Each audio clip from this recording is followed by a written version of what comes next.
Okay, good afternoon to all.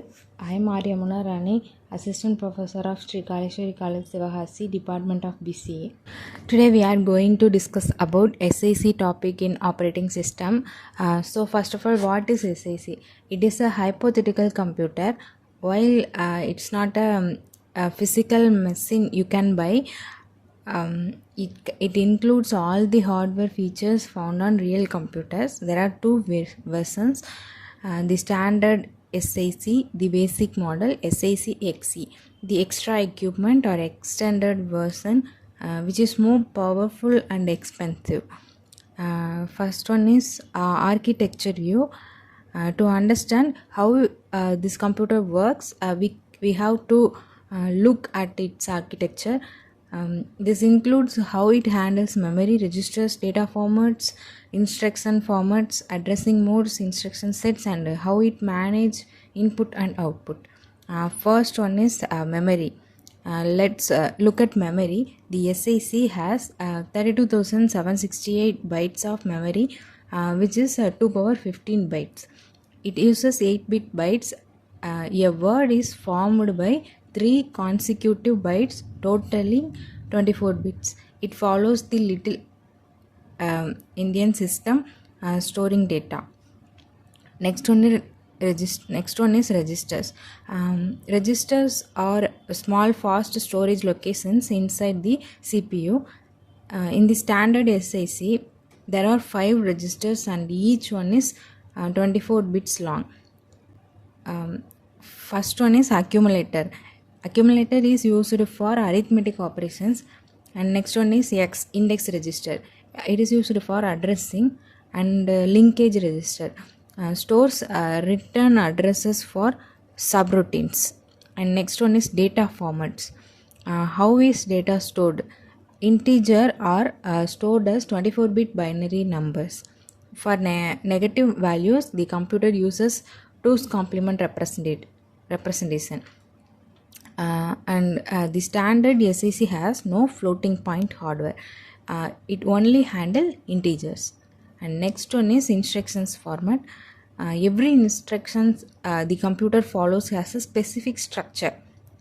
First one is opcode, 8 bits. It tells the computer what to do, like addition or subtraction. And X, 1 bit, indicates if indexed addressing is being used. Next, address, 15 bits. It tells the computer where the data is in memory. And the next one is instruction set. First of part 1, arithmetic. The instruction set is the list of commands the CPU understands. Load, store. Commands like LDA, load accumulator, or STA, store accumulator. Move data between memory and registers. Next, arithmetic. Common tasks include addition, subtraction, multiplication, and division. And next is circular rule. All arithmetic involves register A and a word from memory. The final result is always left in register A. Next instruction says set part 2, comparison and jumps. How does computer make decisions? This compares register A with the value in memory and sets a condition code CC.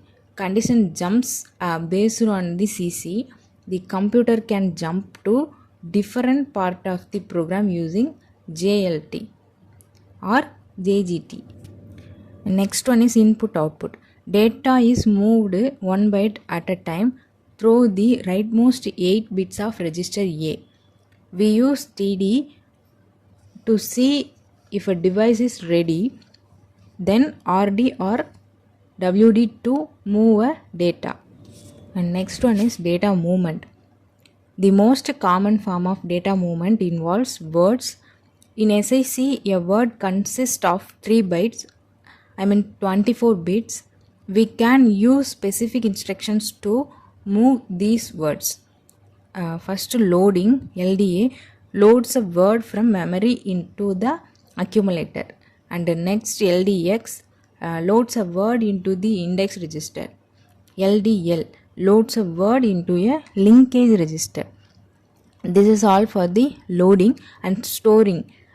STA stores the value from the accumulator into a memory location, and the next STX stores the value from the index register into memory, and next one is STL stores the value from a linkage register into memory.